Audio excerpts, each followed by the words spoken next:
Assalamualaikum warahmatullahi wabarakatuh. Salam Sabah Maju Jaya. Salam Malaysia Madani. Saya Mijun atau Hamir Hamzah dari Sektor Promosi Kesihatan menjadi pemudah cara anda pada hari ini dalam segmen Bual Bicara Wadah Sihat Jabatan Kesihatan Negeri Sabah. Bertemu lagi kita pada hari ini, didatangkan khas jemputan kita Encik Benjamin bin Ahmad, Pegawai Sains Pemakanan dari Klinik Kesihatan Kinarut, yang bercakap dengan kita berkenaan dengan pemakanan sihat sepanjang bulan Ramadan. Okey Encik Ben, soalan pertama saya, Ramadan ni dikaitkan kita berpuasa, dikaitkan puasa dengan kesihatan, okey? Dan mungkin ada penemuan-penemuan saintifik dari segi sudut kesihatan, segi kaitan puasa dan kesihatan. Mungkin para cendekiawan di seluruh dunia atau mana-mana pun yang pernah membuat kajian tentang puasa dan kesihatan, mungkin Cik Ben boleh terangkan kaitan penemuan-penemuan saintifik yang boleh menjadi panduan kepada kita untuk berpuasa dengan lebih baik. Okey, baiklah. Okey, sebelum itu saya akan kita berbalik, ada satu hadis Rasulullah SAW yang pernah diriwayatkan oleh Abu Hurairah ya, yang mengatakan berpuasalah ya, nescaya kamu akan sehat. Ya, jadi itu adalah pegangan kita. Jadi pada zaman moden ini tuan-tuan dan puan-puan, kita dibagi bukti-bukti saintifik ya berkenaan dengan puasa. Ya, tetapi buat saya tengok kajian-kajian yang terbaru ni, dia lebih kepada 10 tahun yang kebelakangan ini, dia banyak kajian-kajian yang di-share ya berkenaan dengan intermittent fasting. Jadi daripada kajian-kajian ini, dia mengatakannya puasa itu memberikan banyak kebaikan ya kepada kesihatan kita. Semestinya. Ya, semestinya. Jadi apalagi kalau kita berpuasa sebulan Ramadan ini, ya tuan. Ya, InsyaAllah banyak kebaikan untuk diri kita. Ya, insyaAllah. Memang kita kita akan berpegang teguh dengan ini. Jadi cuba kita tengok beberapa kajiannya yang saya dapat share ya. Mungkin di sini salah satu yang dibuat pada tahun 2017 ya, yang mengatakan puasa itu boleh membantu proses penurunan berat badan, mengurangkan risiko penyakit-penyakit kardiovaskular dan memperbaiki profil lipid. Dan juga dia boleh membantu pertumbuhan semula sel ya, DNA, dan untuk kesan metabolik berpanjangan. Ya tuan. Okey, satu yang saya cuba quote satu kajian yang pada tahun 2018 ini berkenaan dengan bila kita berpuasa ini, dia kata dia mengurangkan keupayaan sel kanser itu untuk meningkat. Wah, boleh maksudnya dia akan mengurangkan sel kanser. Iya. Okay. Ya, daripada teruslah kan. Lagipun kajian ini juga mengatakan bila kita berpuasa, dia akan memperbaiki ya kesan terapi kanser itu. Ya, jadi kalau kita di bidang perubatan ini selalunya dia akan suruh kita berpuasa kan? Iya, betul. Dia akan suruh kita berpuasa untuk beberapa jam dan sebagainya untuk kita memperbaiki kesan ubat dan sebagainya. Dan sekarang ini juga kita selalu dikaitkan dengan kesihatan mental tuan. Betul. Itu yang menjadi masalah juga. Masalah mental ya. Jadi melalui satu kajian yang dibuat pada tahun 2013 ini menerangkan di sini, bila kita berpuasa ini dia akan memberikan kita kesan kepada mood yang baik ya, perubahan kepada neurotransmitter kita. Dia akan memberikan kita kualiti yang baik, kualiti tidur yang baik tuan. Tidur dengan nyenyak ya, meningkatkan mood dan juga memang akan rasa tenang. Kita akan rasa ketenangan. Keciban, mesti audien kita tahulah, sebab kita bercakap tentang makanan ini mesti ada panduan-panduan khas. Biasanya di Kementerian Kesihatan Malaysia mengeluarkan panduan-panduan, mungkin ada garis panduan. Okey, terima kasih tuan.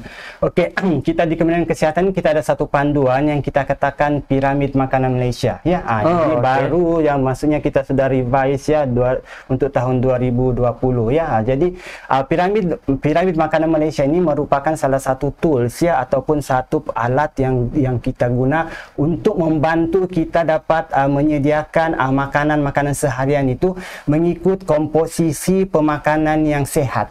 Ya, jadi maksudnya kalau kita makan makanan sehat ini, dia akan mengandungi karbohidrat yang mencukupi, protein yang cukup, ada lemak yang cukup, ya, dan juga beberapa jenis mineral. Ya, jadi dalam piramid makanan itu dia akan membantu kita setiap kumpulan-kumpulan makanan itu, ya. Contohnya makanan-makanan yang baik, ya, contohnya buah-buahan dan sayur-sayuran ini, ya, diletakkan di bawah piramid, ya, di bawah tapak piramid, dan dia menunjukkan berapa kuantiti yang kita perlu makan sehari, ya. Kalau berdasarkan piramid makanan Malaysia ini, dia akan sarankan kita untuk makan, contohnya sayur ini adalah 3 hidangan sehari, 3 hidangan sehari, dan buah 2 hidangan sehari. Ya, itu dia punya panduan. Ya, lepas itu karbohidrat yang memberikan kita tenaga, ya, contohnya nasi, mie, roti, biskut dan sebagainya. Kita dibagi panduan untuk ambil makanan-makanan mengikut sukatan yang dinyatakan. Ya, lepas itu kepada protein, ya, dan juga sumber-sumber susu dan tenusu, dan di atas piramid itu adalah kandungan-kandungan contohnya yaitu lemak, garam dan gula. Dan bila kita bercakap pasal kadang-kadang piramid makanan ini, dia hanya menunjukkan kita kuantiti makanan ataupun berapa banyak komponen makanan yang perlu makan. Itu yang Tuan kata tadi, suku-suku separuh. Suku separuh. Jadi suku separuh. Maksudnya bila kita ambil satu makanan itu, pinggan kita tuh, ya, kita pecahkan. Ya, pecahkan kepada tiga bahagian. Suku itu adalah terdiri, kita masukkan makanan kita itu adalah kandungan bijirin, ya. Bijirin contohnya nasi, roti, biskut, mie. Itu kumpulan-kumpulan biji dalam satu pinggan tu lah. Ya. Lepas itu suku lagi adalah kumpulan protein. Ya, protein contohnya ayam, ikan, ya, telur, kekacang, ya. Dan separuh daripada pinggan kita tu adalah buah dan sayur. Okey, Cik Ben, sempena bulan puasa ni, kita tidak lari dengan hari berpuasa kita bermula dengan kita bersahur. Okey. InsyaAllah, ya, kita pergi, kita akan bincangkan satu-satu berkenaan dengan pemakanan-pemakanan, ya, semasa kita bersahur. Jadi tips yang pertama adalah jangan skip sahur. Jangan skip sahur. Itu adalah kita punya tips yang pertama, ya. Jadi sahur ini sangat penting, ya. Bukan dia adalah tuntutan, ya, sebab sahur ini dia akan memberikan kita waktu pemakanannya, memberikan tenaga. Jadi kalau kita skip sahur, ya, maksudnya kita akan skip sahur, kita akan tidak dapat tenaga yang mencukupi sepanjang menjalani ibadah puasa tu, hari berpuasa. Ya, kita ingat balik, ya, sahur ini, di dalam sahur itulah adalah barokah. Ya, barokah di situ dalam sahur itu. Jadi apa yang perlu kita buat dalam masa sahur? Jadi jangan skip sahur, dan kita sarankan tuan-tuan dan puan-puan sekalian, lewatkanlah waktu makan sahur. Ya, lewatkan waktu makan sahur. Contohnya sekarang kita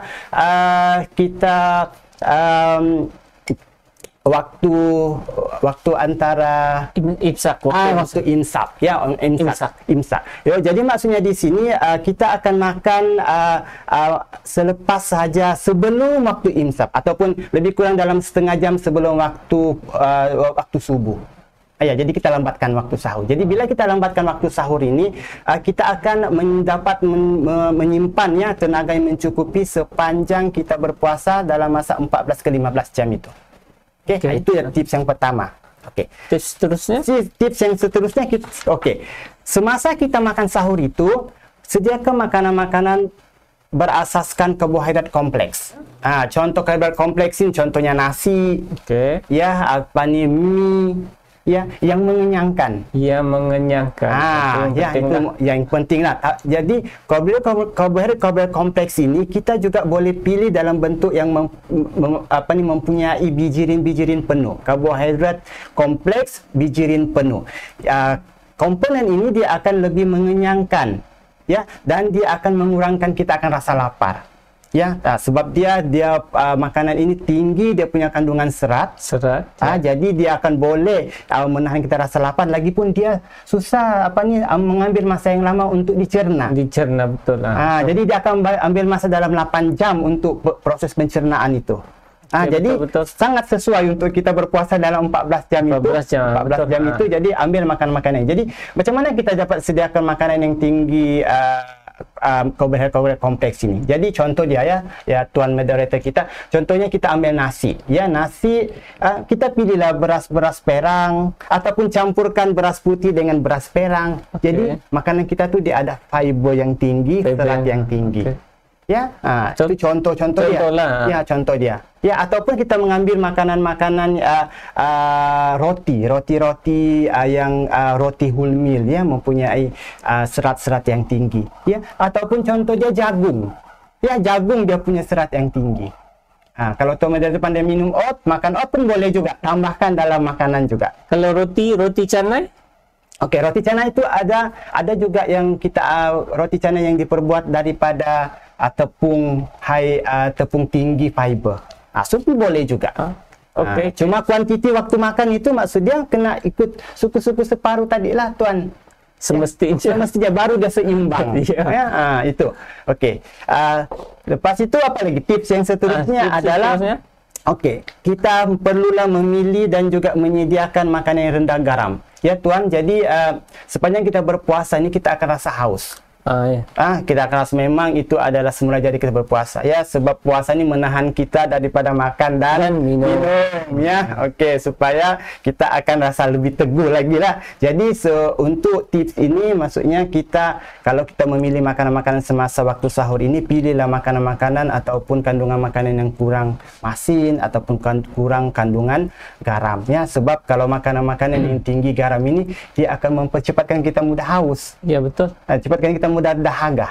Seterusnya, tips yang seterusnya, hadkan pengambilan kafein ya. Sebab kafein ini contohnya kafeinnya terdiri daripada produk-produk yang kopi ya, apalagi teh ya, minuman berkarbonat ya, ya, minuman bercoklat ya, dia memang ada kafein ya, tapi dia antara minuman-minuman ini dia ada yang tinggi kandungan kafein, dia ada yang rendah. Ya, jadi hadkan. Seterusnya, seterusnya adalah kita memang akan rasa haus. Kan? Semestinya berpuasa. Kadang-kadang kita rasa kita akan sebelum azan tadi itu kita rasa kita perlu minum banyak air. Supaya kita akan dengan kita rasa supaya kita tidak rasa haus. Ya, sebenarnya jangan kita perlu elakkan. Sebabnya kalau kita minum terlalu banyak air ya, selepas kita minum banyak air itu dia akan keluar juga sebagai air kencing. Banyak mana yang kita minum dia akan keluar juga balik. Jadi kalau yang terlalu banyak minum air kita akan rasa terus haus juga tuh tuan. Jadi apa kita perlu buat ya, kita dia akan memudahkan kita lagi rasa dahaga. Jadi sepanjang bulan puasa nih ya, tuan-tuan dan puan-puan sekalian, kita perlu masih mengamalkan konsep ya pengambilan air 6 hingga 8 gelas sehari. Jadi bagaimana kita dapat memenuhi tadi itu? Sedangkan kita berpuasa kan sepanjang hari. Jadi ada caranya? Pertama sekali kita bangun dari tidur. Segelas. Bangun dari tidur segelas. Lepas itu kita akan bersahur. Sahur bolehlah segelas ataupun ada ambil 2 gelas. Lepas itu kita akan berpuasa sepanjang hari. Kita akan minum lagi air semasa berbuka. Lepas berbuka, lepas itu mungkin kita akan sembahyang maghrib. Masa maghrib, lepas sembahyang maghrib kita akan minum lagi. Lepas itu mungkin kita akan pergi tarawih. Lepas tarawih kita akan minum lagi 1 gelas. Mungkin lepas itu kita ada more lagi tuan kan? Ya betul. Ada lagi more, minum lagi 1 gelas. Sebelum tidur lagi 1 gelas. Cukuplah 8 gelas. Cukup 8 gelas. Itu antara tips kita minum air 6 hingga 8 gelas sepanjang bulan Ramadan. Ya. So, tips lain ada lagi? Tips lain lagi. Seterusnya banyak tips lagi nih ya. Yang tips sentiasa amalkan suku-suku separuh lah tuan ya. Jadi pengambilan makanan kita semasa sahur ini ya, kita masih mengamalkan suku-suku separuh. Ya, mengikut kandungan ataupun kesesuaian bagi seseorang. Tapi konsep dia tuh ya, yang suku-suku separuh tuh ya, perlu kita amalkan. Ada sayur di sana, ada ikannya. Yang penting sayur tuh setengah ya. Sayur nih tuan, kalau kita makan banyak ya, kita cukupkan dia punya kuantiti itu, dia akan menyebabkan kita rasa kenyang yang lama. Jadi makan sayur.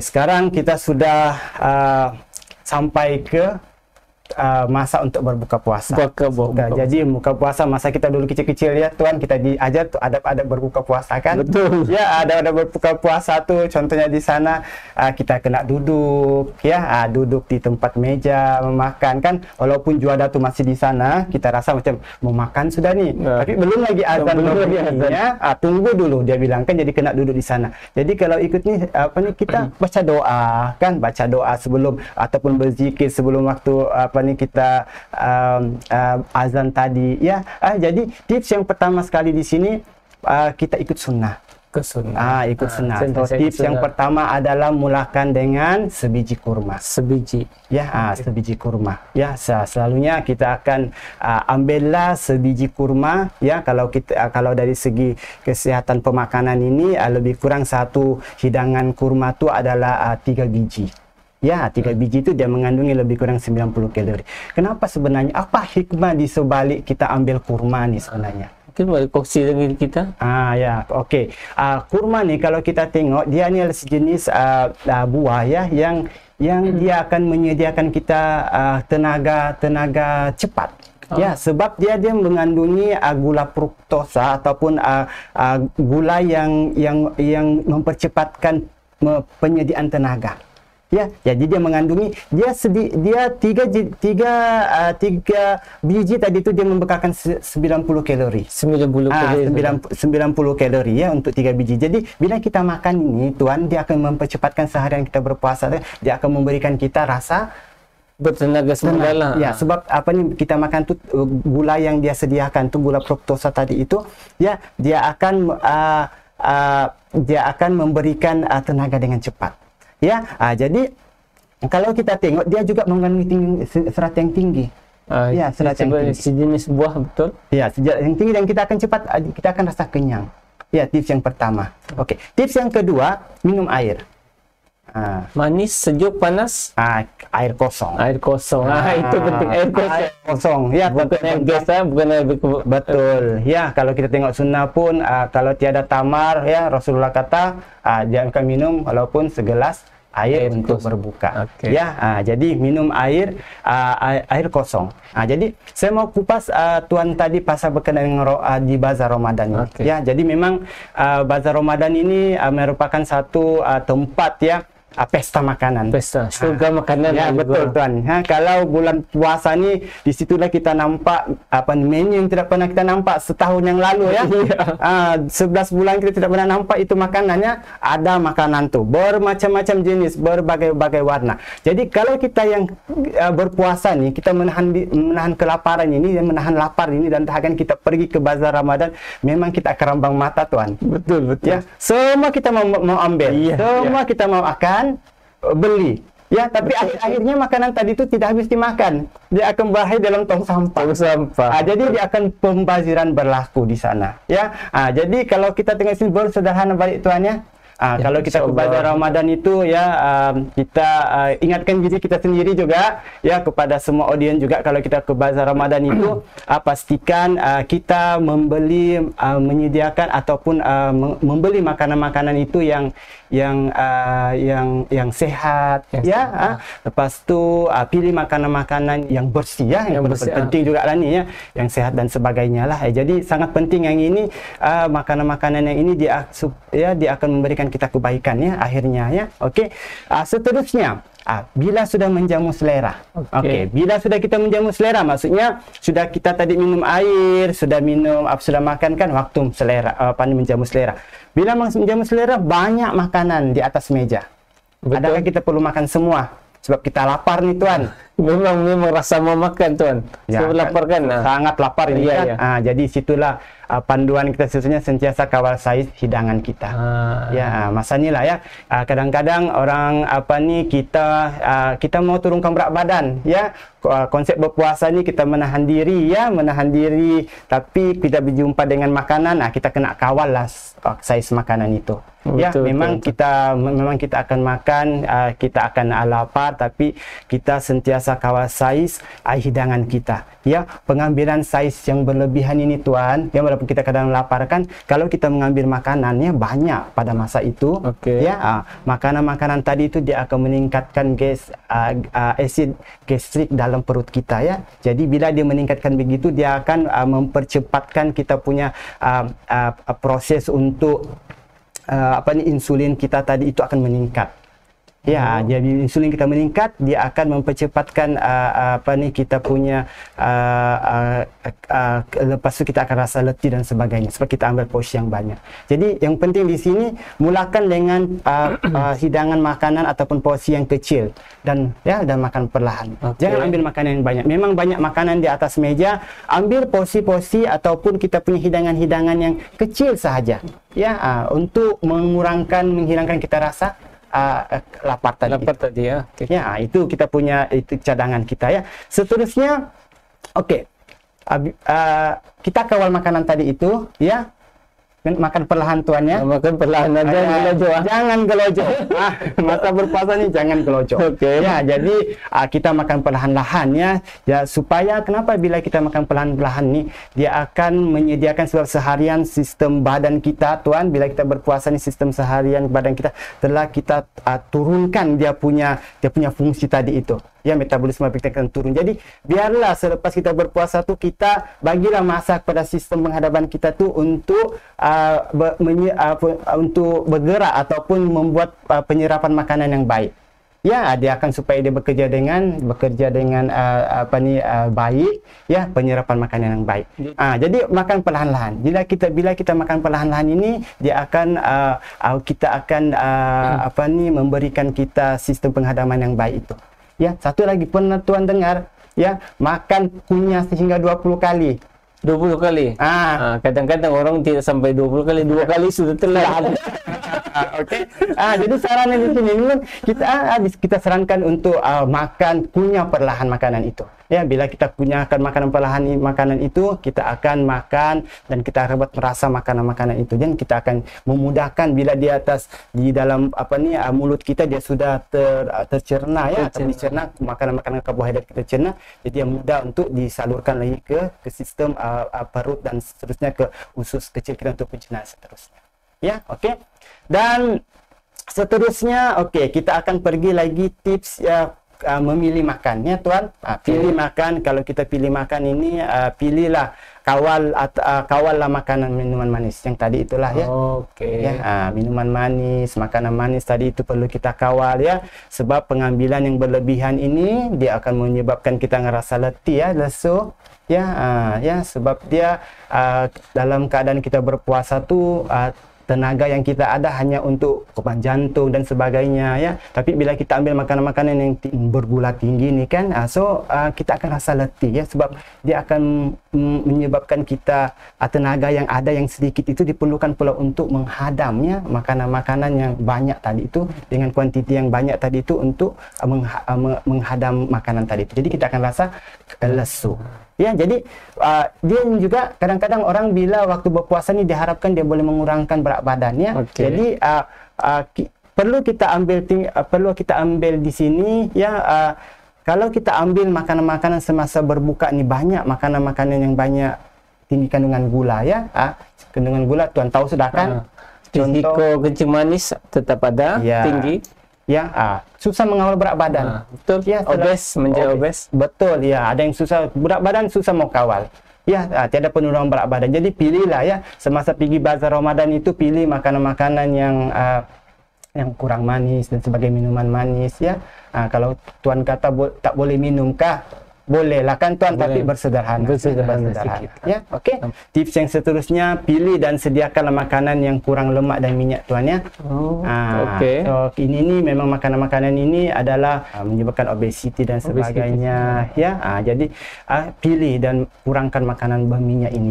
Ya, lagi satu kan kalau kita banyak-banyak berminyak ini dia juga menyebabkan perut kita ni serasa macam tidak selesa. Dia akan tidak selesa masa seharian kita berpuasa. Jadi pengambilan makan-makan ini kita kena elakkannya ataupun kurangkanlah pengambilan ini. Dan yang seterusnya adalah pilih dan sediakan makanan kurang garam. Ya, sama macam tadi juga lah. Masa kita berpuasa, masa kita bersahur tadi itu dengan masa berbuka pun kita kena kawal pengambilan garam ini. Jadi yang saya boleh simpulkan, garam, gula, lemak ni semua memang kena kurangkan lah. Kita kena kurangkan. Ya, kita berpada-pada ya pada masa berbuka, masa dalam bulan puasa ni ya. Jadi macam mana kita mau kurangkan garam? Ya, kita banyaklah letakkan kalau kita masak di rumah tuannya, letakkan rempah-rempah, ya rempah-rempah ratus supaya menaikkan rasa itu makanannya, supaya tidaklah kita makanan-makanan itu tinggi garamnya. Ingat tadi, makanan yang banyak garam sepanjang hari berpuasa nanti kita akan rasa kehausan yang tinggi. Ya, dan tips yang terakhir ya, terakhir sudah nih ya, tips yang terakhir untuk berpuasa nih kan, bersederhanalah dengan makanan pedas. Kalau macam saya suka pedas ni, kena sederhana juga lah. Sederhana tuannya. Sebab kata di sini, bila perut kita kosong seharian berpuasa ini, jadi kalau kita makan makanan yang terlalu pedas, ya, dia akan menyebabkan rasa macam iritasi ya dalam dinding-dinding perut kita tadi itu. Betul. Ya, jadi keadaan ini boleh menyebabkan dinding perut kita mungkin dia akan berinteraksi dengan asid dalam perut dan dia akan menyebabkan kita tidak ada kurang selesa seharian. So mungkin besok berpuasa mungkin kita akan sakit perut, kejang-kejang perut dan sebagainya ya. Jadi bersederhana sebenarnya. Ya, oke. Itu adalah tips-tips ya, tip-tip pemakanan kita sepanjang bulan puasa inilah tuannya yang kita boleh kongsi ya dengan para kita punya audiens kita ya yang mengikuti kita punya siaran ini tuan.